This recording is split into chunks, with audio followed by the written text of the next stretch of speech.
Julien pour Nordine, Julien. Il y a le Tunis de posé.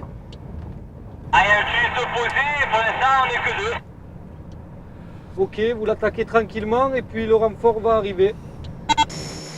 À Marignane, sur l'aéroport de Marseille, Nordine Ziane est superviseur du fret cargo pour une société d'assistance.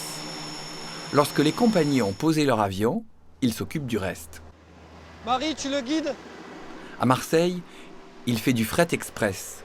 5 jours sur 7, entre 20h30 et 22h30, 100 tonnes de lettres et de colis arrivent et repartent dans une quinzaine d'avions. Marie, alors les procédures, en fait, je sais que tu les connais très peu. En fait, quand tu rentres dans la ZEC, coup de frein, tu t'arrêtes. C'est pour vérifier si tes freins ils fonctionnent. Klaxon, tu repars. Je suis rentré ici en 1999. Donc au tout début, c'était un job d'été qui s'est transformé en CDI. Et puis de toute façon, une fois que j'avais connu ça, je ne voulais plus faire autre chose. J'avais un BEP électrotechnique, donc qui n'a rien à voir avec l'aéronautique. J'ai commencé donc en tant qu'agent de chargement. Je suis passé ensuite conducteur d'engin, ensuite assistant piste, assistant avion, régulateur piste magasin, agent de maîtrise, donc chef d'équipe, et maintenant aujourd'hui superviseur. Tout ça en 10 ans. Nous sommes environ 150. Et nous étions 6 donc en 1999. Au départ, c'était surtout de la poste. Le fret a beaucoup augmenté avec Internet.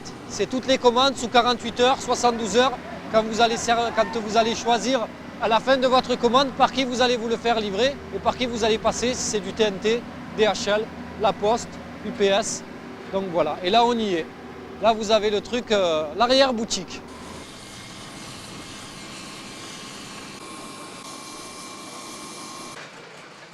Nous allons transformer un avion passager en avion cargo, donc la manip prend environ 30 minutes.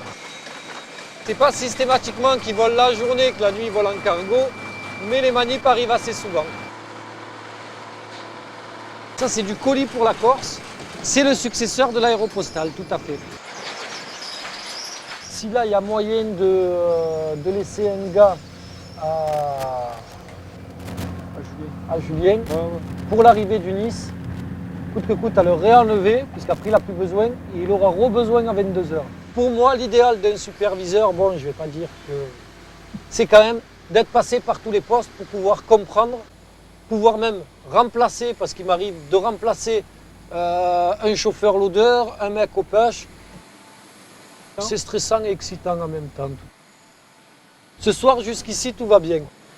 Donc ici, nous sommes au magasin. Donc c'est là où se conditionne et où se fait la sûreté du fret, donc par différents moyens. On a donc DRX sur ma gauche et des équipes cynotechniques. Tout a commencé en 2001, donc avec le 11 septembre 2001, les attentats du 11 septembre. Alors au départ, c'était 5% du fret à passer donc à sécuriser. On est passé à 100% il y a quelques années.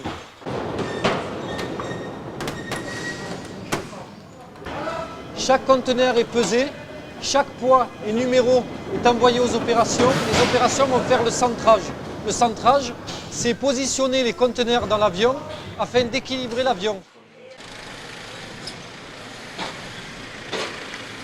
J'avoue que c'est un très joli parcours.